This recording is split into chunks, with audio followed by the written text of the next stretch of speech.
Brought to you by Physics Wala.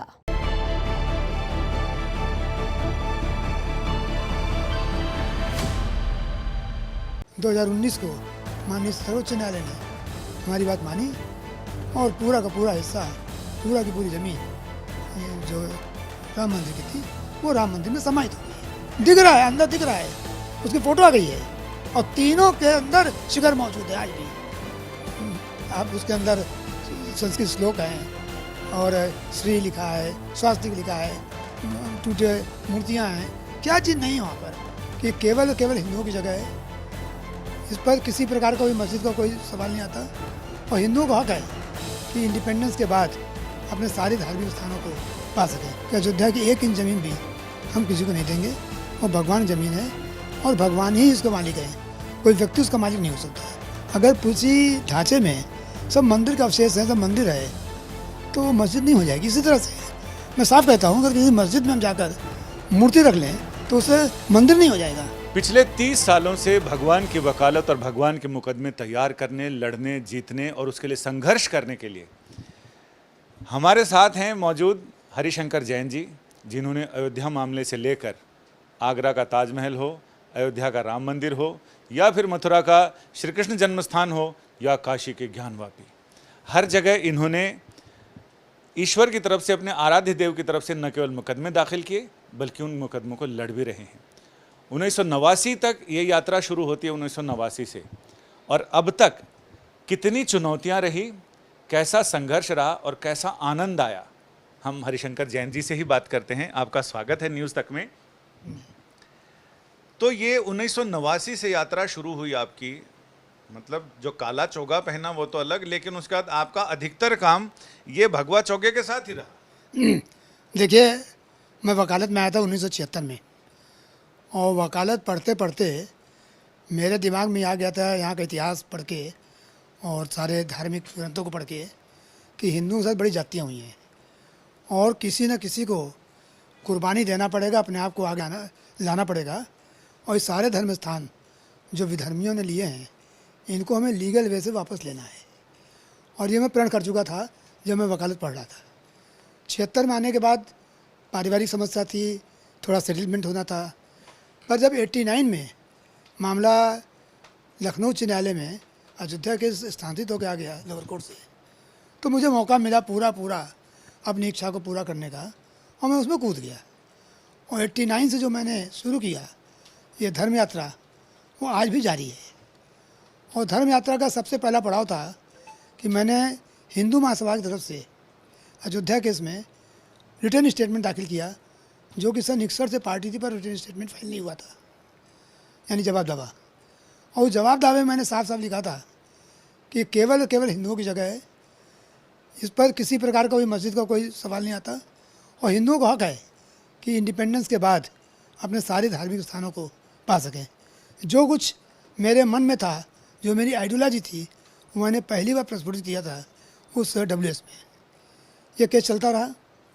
1992 में जब ढांचा गिरा था, कलंकी ढांचा, तो वहाँ पर दर्शन बंद कर दिया गया। दर्शन बंद, मुझे पीड़ा हुई कि भगवान राम का दर्शन यहाँ बंद कर दिया जाए, ये तो असहनीय है। 21 दिसंबर को मैंने याचिका दाखिल की कि उससे पहले मेरी माँ की डेथ हो गई थी, तो मैं 13 दिन निकल नहीं पाया था, 6 से 13, 21 को दाखिल किया। और जाड़े की छुट्टी में इतना संगीन मामला था कि कोर्ट ने उसका संज्ञान लेते हुए जाड़ी छुट्टी में सुनवाई की और 1 जनवरी 1993 को यह फैसला हुआ कि रामलला संवैधानिक संस्था है, संवैधानिक पुरुष हैं और उनका दर्शन करना हर नागरिक का अधिकार है और कर्तव्य है। इस देश की कल्चरल हेरिटेज है। थोड़ा मन प्रफुल्लित हुआ, उत्साह बढ़ा। इसके बाद अयोध्या केस में मैं जो कुछ कर सकता था वो मैंने अपने भरसक किया। और यानी जब समझौते के बाद जब भी आई तो मैंने ही कहा कि 1 इंच ज़मीन, जब तक मैं चूँकि पार्टी था और सब पार्टियों की सहमति के बिना समझौता नहीं हो सकता था, तो मैं साफ ऐलान कर दिया था कि अयोध्या की 1 इंच ज़मीन भी हम किसी को नहीं देंगे और भगवान ज़मीन है और भगवान ही इसका मालिक है, कोई व्यक्ति उसका मालिक नहीं हो सकता। ईश्वर ने मेरी लाज रखी। 2010 का जो फैसला आया, 1/3 में बांट दिया था, वो दुर्भाग्यपूर्ण था, उसको हमने यहाँ चुनौती दिया और 9 नवंबर 2019 को माननीय सर्वोच्च न्यायालय ने हमारी बात मानी और पूरा का पूरा हिस्सा, पूरा की पूरी ज़मीन ये जो राम मंदिर की थी वो राम मंदिर में समाहित हो गई और आज भव्य राम मंदिर बन रहा है। फिर इस बीच में लखनऊ में था, कई मामले आए, उनको मैंने किया। एक था टीले वाली मस्जिद, वहाँ लक्ष्मण टीला था जिसको लक्ष्मण जी ने बसाया था पूरे लखनऊ को, उस पर इन्होंने टीले वाली मस्जिद बना दी ज़बरदस्ती के लिए, जबकि लक्ष्मण टीला है, सारे वहाँ पर विवर हैं, शेषनाग का चिन्ह है और बहुत सी आकृतियाँ हैं, चीज़ें हैं जिससे मालूम पड़ता है कि वो लक्ष्मण टीला था, मस्जिद नहीं हो सकती। वो मुकदमा मैंने 1 जुलाई 2013 को दाखिल किया, वो एडमिट हुआ, केस में काउंटर वेंडर हो चुका है और इस समय इस बात पर चल रहा है कि क्या प्लेसेस ऑफ वर्शिप एक्ट उस पर एप्लीकेबल है और मामला यहीं पर भी रुका हुआ है। इसके बाद मैंने देखा, फिर अध्ययन किया तो पाया कि जो ताजमहल है वास्तव ताजमहल नहीं है, वो तेजो महल है और वहाँ शिव मंदिर है और शिव मंदिर को नीचे दबाया गया है और उसके ऊपर आर्टिफिशियल ग्रेव्स बना दी गई हैं और ये ओरिजिनली राजा जय सिंह से शाहजहाँ ने लिया था। अब्दुल हामिद लाहौरी की किताब है शाहजहाँनामा, उसके पेज 402 और 403 पर इसका वर्णन है। वो नीचे शिवालय है, तेजो महल है और हम किसी भी कीमत पर उसके लिए संघर्षरत हैं। सूट दाखिल किया, सूट एडमिट हुआ, काउंटर सरकार का आ चुका है और ये बात साबित हो चुकी है रिकॉर्ड कि वो शाहजहाँ ने नहीं बनवाया था। यहाँ के वामपंथी इतिहासकारों ने, यहाँ के कांग्रेसी इतिहासकारों ने और जो लोग हिंदू सभ्यता संस्कृति को दबाना चाहते हैं, उन्होंने एक ऐसा माहौल क्रिएट किया कि शाहजहाँ बनवाया था, 7वां आश्चर्य है और मुग़ल बड़ा अच्छा आर्किटेक्ट थे जो कि हिंदू आर्किटेक्ट है और ये बात मैं साबित कर लिया और होने जा रही है। ये और सर, ये इसमें आपके पास तो बड़ी रिसर्च है, तो ये क्या वो आते हैं कि शाहजहाँ ने वो जयसिंह से कुछ मुद्रा देके ख़रीदा था, दबाव में लिया था, क्या किया था, कैसे? देखिए, शाहजहाँ ने दबाव में लिया था नहीं लिया था, ये एक अलग मुद्दा है। मुद्दा ये कि वो महल 1156 में राजा परमादेव ने बनवाया था और ट्रांसफ़र होते होते आखिरी में राजा जयसिंह आया। चूँकि शाहजहाँ सत्ता में था, राजा जयसिंह से कहा कि हमको चाहिए और इन लिeu ऑफ इट उनको उन्होंने कुछ ज़मीन दी। ये बात शाहजहाँनामा में अब्दुल हामिद लाहौरी किताब में है और गवर्नमेंट ऑफ इंडिया का इसमें एफिडेविट आ चुका है।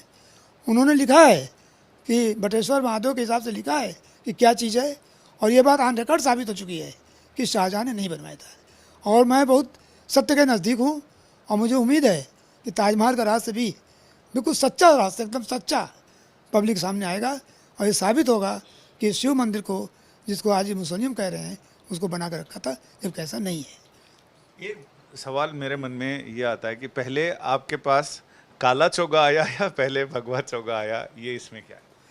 नहीं, भगवा चोला तो मैं जब से होश संभाला है, जब से मैंने होश संभाला तब से है। आपका प्रिय रंग यही है? प्रिय रंग यही है।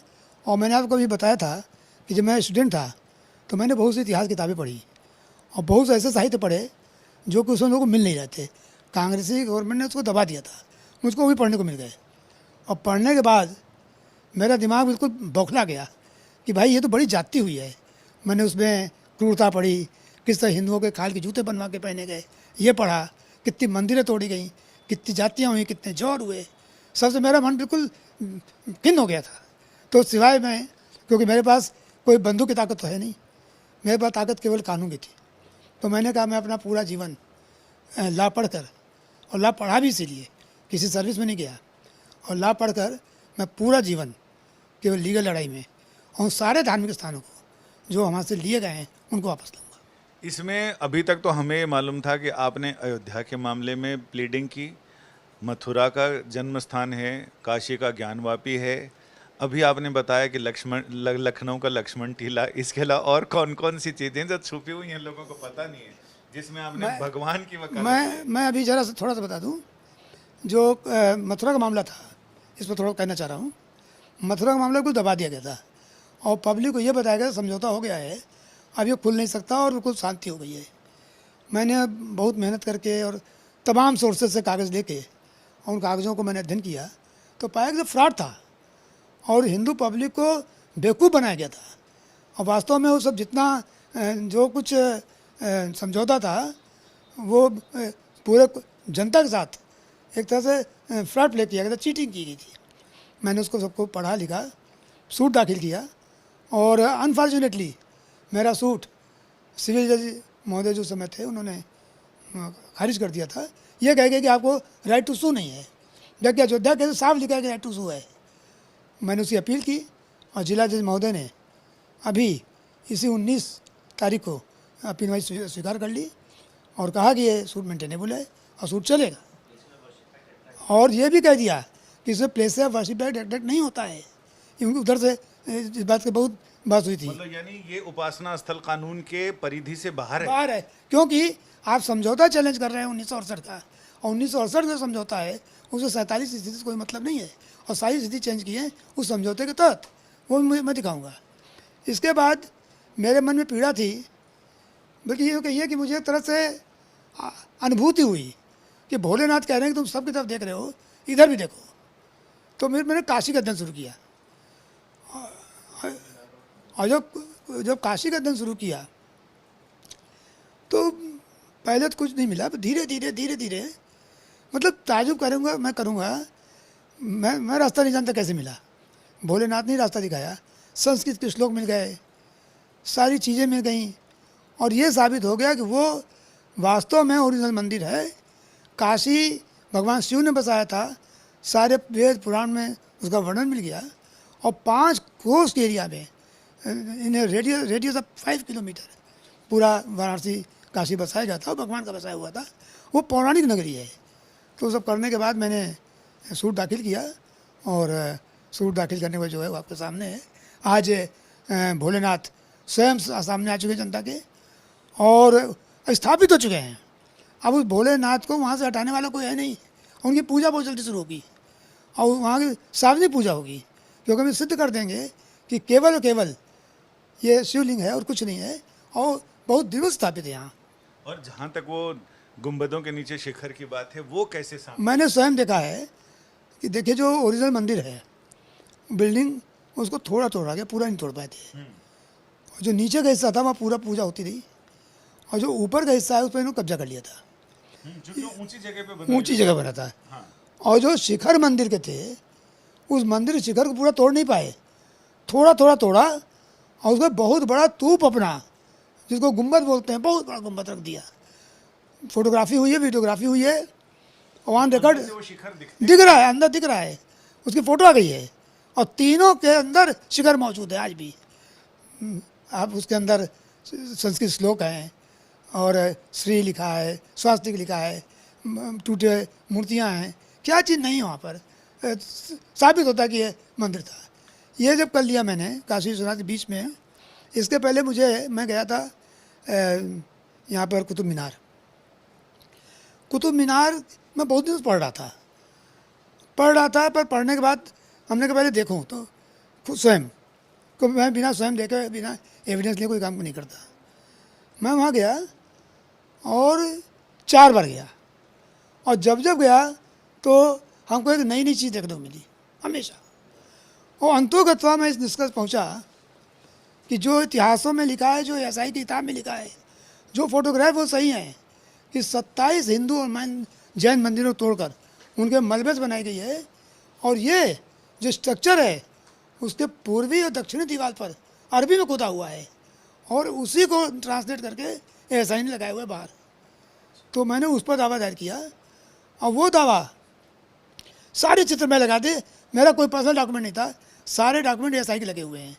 जब वो दावा दायर कर दिया तो फिर वही हुआ जो हमेशा से होता है, और माननीय सिविल जज महोदय ने कहा कि इससे सेकुलर फैब्रिक खत्म हो जाएगा, और केस का जजमेंट नहीं हुआ, वो सेकुलर बात पे चला गया।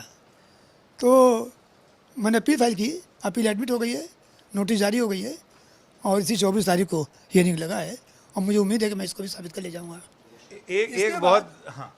इसके बाद मेरे पास सूचना आई कि मध्य प्रदेश में भोजशाला है, और भोजशाला का जो मामला है, जैसे यूपी के या सबके लिए, हम लोग के लिए अयोध्या और काशी है, पर पूरे मध्य प्रदेश की नस और सांस ऑक्सीजन वो भोजशाला है।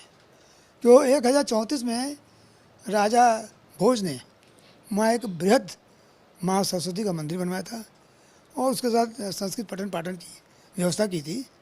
उसको मुस्लिम शासनकाल में लोगों ने तोड़ दिया था और ज़बरदस्ती कमाल मौला मांस को कहने लगे, जो कि कोई मांस नहीं है। तो मैं वहाँ पर्सनली गया, इंदौर धार देखने 2 बार गया और स्वयं सूक्ष्म से निरीक्षण किया।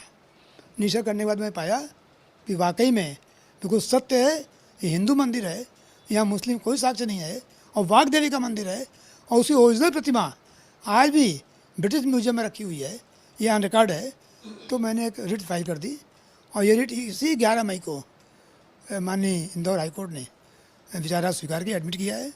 सारे पक्षकारों को नोटिस जारी कर दी है और अब सुनवाई जुलाई में उम्मीद है। मैं भी वहाँ गया था तो वहाँ पर बीच में एक कुंड जैसा है, एक ताला, जिसको तो वो भी वहाँ पर साक्ष्य है। इसके अलावा चारों बगल कमरे जैसे बने हैं जिसमें नहीं, हवन कुंड बहुत बड़ा बना हुआ है और मुस्लिम ये करते जो आते तो उसमें थूकते हैं, तरह तरह के गंदे काम करते हैं।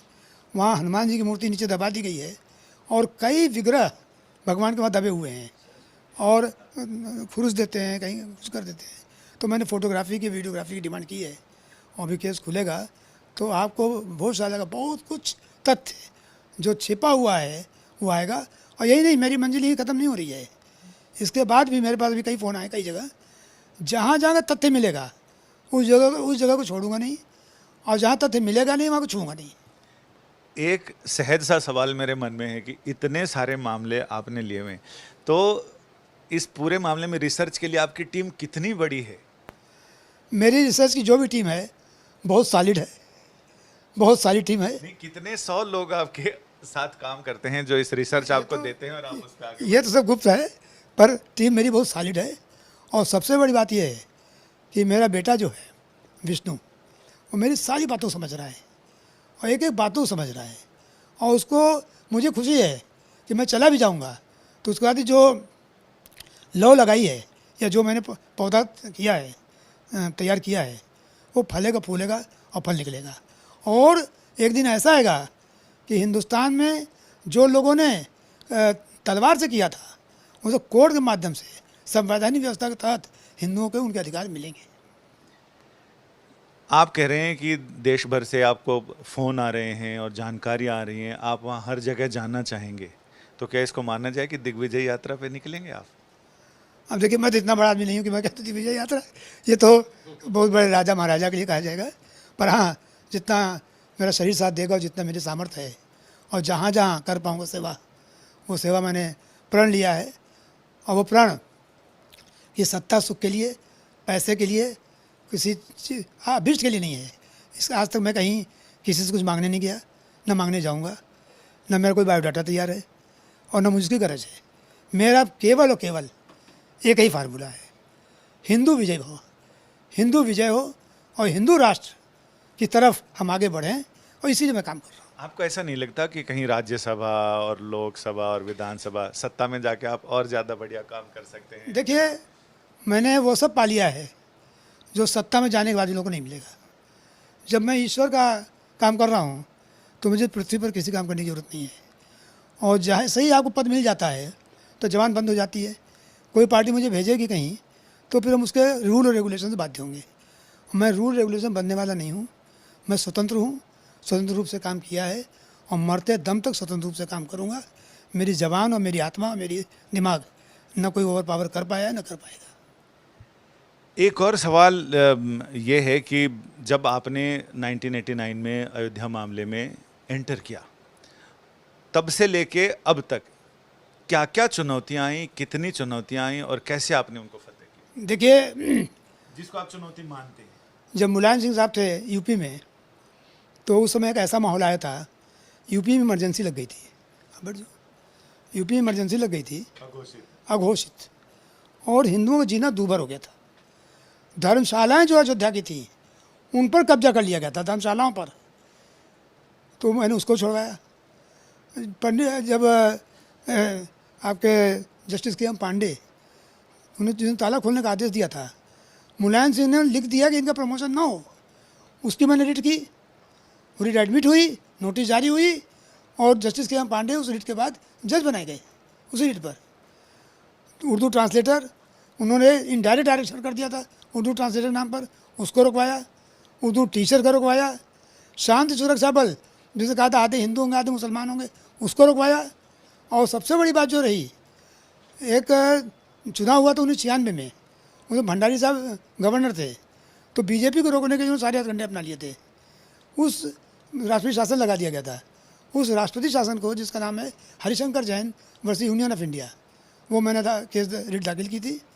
और वो रिट 19 दिसंबर 1996 को सुप्रीम कोर्ट 3 जजेस ने अलाउ की और लिखा बिल्कुल सही कह रहे हैं। और राष्ट्रीय शासन हिंदुस्तान के इतिहास में पहली बार रद्द हुआ था कि राष्ट्रीय शासन गलत लगाया। और उसके बाद बीजेपी गवर्नमेंट आ गई और ये लोग जितना खड्डन था सब समाप्त हो गया। एक तरफ पारिवारिक जिम्मेदारियां, दूसरी तरफ आपके बाकी और मुकदमे जो आपके पूरे रोजगार, रोजी रोटी, इन सारी चीज़ों के साधन, और तीसरी तरफ ये एक आपका मिशन, इनके बीच में संतुलन कैसे साधते हैं? देखिए, सबसे पहले होता है मानसिक संतुलन और उसके बाद आपकी इच्छा शक्ति। तो मैं जितना जो भी कमाई करता हूँ 50% लगाता हूँ हिंदू काज में, हिंदुत्व में, और 50% रोजी रोटी अपनी चलाता हूँ। ठीक है, थोड़ा घर में परेशानी होती है, थोड़ी घर के लोगों का सामना करना पड़ता है, परंतु अगर बड़ा काम करना है तो घर भी झेलना, बाहर भी झेलना है। तो कितना टाइम आपको अपने मुकदमों की फाइलें जो रोज़मर्रा के हैं वो, और बाकी रिसर्च के लिए भी आपको कोई ग्रंथ पढ़ना है, कुछ चीज़ करनी है, कुछ देखना है, कुछ करना है, तो मैनेज कर पाते हैं? मेरा 24 घंटे इसी में जाता है। 4 घंटे 5 घंटे सोता हूँ और मेरा बाकी 24 घंटे इसी में जाता है। मैं किसी गसिप में, किसी बेकार की बातों में, ये सब में नहीं लगाता हूँ। ना मेरी कोई मीटिंग सीटिंग होती है, केवल अपने काम में रहता हूँ। और अभी बहुत बढ़िया चीज़ें और तैयार हो रही हैं, वो बहुत जल्दी सबके सामने आएंगी। बढ़िया चीज़ों में कुछ उसका नहीं अभी आएगी, सबके सामने आएगी। आपके बारे में सुप्रीम कोर्ट के गलियारे में भी लोग कहते हैं कि ये सूरत से भी और सीरत से भी वकील कम एक्टिविस्ट ज़्यादा लगते हैं। आपका देखे आदमी ऊपर से नीचे तो उसमें भी एक्टिविस्ट, और आपके जब आप बोलने लगते हैं तो उसमें तो बिल्कुल एक्टिविस्ट वाला। नहीं, बिल्कुल सही कहते हैं। मैं खुद कहता हूँ, मैं वकील तो एक माध्यम हूँ काम करने का। वकालत मेरा चूँकि जीविकोपार्जन करना है तो उसके लिए वकालत है, रोजी रोटी कमानी है। पर बेसिकली मैं हिंदू हूँ, हिंदू एक्टिविस्ट हूँ। और मेरा पूरा ज़िंदगी का ध्येय जब से होश संभाला तब से यही है कि मुझे हिंदुत्व के लिए कुछ करना है। और देश का जो कल्चर, जो धर्म और जो यहाँ की एथो जो मिट गई हैं, जो ख़त्म हो गई हैं, वेद और शास्त्र जो विलुप्त हो रहे हैं, इनको वापस लाना है। तो मैंने अपनी पूरी ज़िंदगी इसी के लिए काम किया है, इसी लिए कर रहा हूँ। क्या कुछ अपनी विरासत, विल, ये कुछ लिख के जाना चाहते हैं? और एक और सवाल है कि अगले जन्म में आप ये चोले वाले बनना चाहेंगे या काले गाउन वाले? नहीं, मुझे इसी चोले में अच्छा लगता है। मैं चाहता हूँ इसी चोले में जाऊँ, इसी चोले में अगले जन्म में आऊँ। और विल लिखने की बात नहीं है, विल वहाँ लिखी जाए संपत्ति होती है। ये विल ऐसी है, इसको इंटेलेक्चुअल विल है। ये तो बेटा संभाल ही रहा है, इसमें लिखने की ज़रूरत है, तो संभाल ही रहा है। कभी कोई ऐसा आपको धमकियाँ आई, दबाव आया, कुछ ऐसा आया? बहुत से आए, बहुत लोगों ने मुझसे बहुत बदला लिया। जब बदला मैं उसको एक्सप्लेन नहीं करूँगा, पर जब जो विरोधी सरकारें थीं, जिस ढंग से सबसे बदला ले सकती थी, जिस ढंग से परेशान कर सकती थी, सब किया उन्होंने। सबको झेला। काम करना, झेलना पड़ेगा। काम करना तो विरोधी परिस्थिति में आपको रहना पड़ेगा। तो मैंने जब एक चीज़ आदमी दिमाग से बैठा ले कि मुझे काम ऐसा करना है, तो फिर करना है। तो फिर मेरे ऊपर जब एक बार बैठा लेता हूँ कि मुझे काम करना है, तो फिर कोई आदमी कितना भी कष्ट मुझे दे, कितनी भी कोई भी आप शब्द कहे, फिर मेरे पास नहीं होता। मैं चुपचाप केवल अपनी चिड़िया, अर्जुन चिड़िया देखता हूँ, अपना काम करता हूँ और बाकी बातें भूल जाता हूँ। अगर आप पीछे मुड़ के देखें तो सेक्रीफाइस कहाँ किन क्षेत्र में, कहाँ कब करना पड़ा? देखिए, सेक्रीफाइस के बारे में बताने इसलिए नहीं चाहूँगा, वो आत्मश्लाघा हो जाएगी और थोड़ा ये हो जाएगा कि मैं अपनी बहुत सी बातें कंट्रोवर्सी हो जाएंगी। पर इतना है कि मैंने झेला है, बहुत कुछ झेल रहा हूँ। और जो भी पड़ेगा सत्य पाने के लिए, तो बड़े ऋषि मुनियों को झेलना पड़ा है। जो पृथ्वी पर आया है संसार में, भगवान को झेलना पड़ा है। भगवान राम को बन जाना पड़ा। महाभारत हुई। तो सत्यता की प्राप्ति के लिए बड़ी बातें होती हैं। तो अगर मैं थोड़ा बहुत कर रहा हूँ, सेक्रीफाइस कर रहा हूँ, तो उसकी कोई बहुत महत्व नहीं है। एक और सवाल कि जैसे 1989 में आपने बताया कि आपने अयोध्या मामले में घुस के तमाशा देखा। उसके 2 साल बाद ही एक कानून बना जिसको दुनिया उपासना स्थल कानून के नाम से जानती है, और आपके अधिकतर जो मिशन वाले मामले हैं उसमें एक रोड़े की तरह आपको लगता होगा। तो कितनी बड़ी चुनौती लगता है और आपको खटकता है ये कानून? देखिए, प्लेसेज ऑफ वर्शिप एक्ट जो है एक काला कानून है। इस कानून को बनाने कोई मतलब नहीं था। ये तो तुष्टीकरण की नीति के तहत और बिना समझे संविधान की भावनाओं की हत्या करके बनाया गया था। कानून तो गलत है, अवैध है। और मुझे उम्मीद है कि वर्तमान सरकार, जो कि एक जनता की चुनी हुई सरकार है, जिसके पास जनता का जनमत है, इस ऐसे काले कानून को समाप्त करेगी। फिर भी जब तक कानून नहीं हटता, तो मैंने उसमें काफ़ी धाराएं निकाल ली हैं कि उस कानून से मेरे किसी भी जो मैं काम कर रहा हूँ उस पर असर नहीं पड़ेगा। आपने काट निकाल लिए उसकी? बिल्कुल, एकदम। जैसे जितने भी चल रहे हैं काम, कि उसमें एक वर्ड आया है रिलीजियस कैरेक्टर। असल में एक दिक्कत ही हो गई है हिंदुस्तान में कि अगर कोई मस्जिद कह देता है तो आदमी आँख मूंद के चलता है कि मस्जिद है, बिना सोचे हुए मस्जिद है कि नहीं है। एक्ट में लिखा है रिलीजियस कैरेक्टर, यानी कि उसका धार्मिक स्वरूप क्या है। वो धार्मिक स्वरूप निकालना हमारा काम है। जहाँ जहाँ हम केस कर रहे हैं वो निकालेंगे कि इसका धार्मिक स्वरूप मंदिर का था। हमारे पास सबूत होगा तो साबित कर देंगे, तो एक्ट अप्लाई नहीं करेगा। सुप्रीम कोर्ट में सुनवाई के दौरान कोर्ट ने टिप्पणी की एक हाइब्रिड उपासना स्थल, जिसमें बताया कि एक जगह ग्यारी है और उसमें कहीं पर क्रॉस है, तो कैसे उसको आप किस रूप में लेते हैं? नहीं, सुप्रीम कोर्ट ने एक बहुत अच्छा इंटरप्रिटेशन सामने दिया है, विचार योग्य है। और ये हम जो कह रहे हैं उस बात को प्रस्फुटित करता है कि religious character of the property क्या है, इसको देखना पड़ेगा। ग्यारी के बीच में क्रॉस आ गया तो जो क्रॉस की नहीं हो जाएगी। ठीक उसी तरह से अगर किसी ढांचे में सब मंदिर का अवशेष है, सब मंदिर है, तो वो मस्जिद नहीं हो जाएगी। इसी तरह से मैं साफ कहता हूँ, अगर किसी मस्जिद में हम जाकर मूर्ति रख लें तो उससे मंदिर नहीं हो जाएगा। तो मंदिर या मस्जिद साबित करने के लिए कुछ कंडीशंस हैं, चाहे हिंदू लॉ के हिसाब से हो, मुस्लिम लॉ के हिसाब से हो, वो हमें साबित करना पड़ेगा। अगर मुस्लिम किसी को मस्जिद कहते हैं तो मैं बहुत फंडामेंटल चीज़ बता रहा हूँ आपको, उनको साबित करना पड़ेगा कि ये प्रॉपर्टी वक्फ हुई थी। बिना वक्फ हुए मस्जिद नहीं बन सकती है, ये फंडामेंटल लॉ है।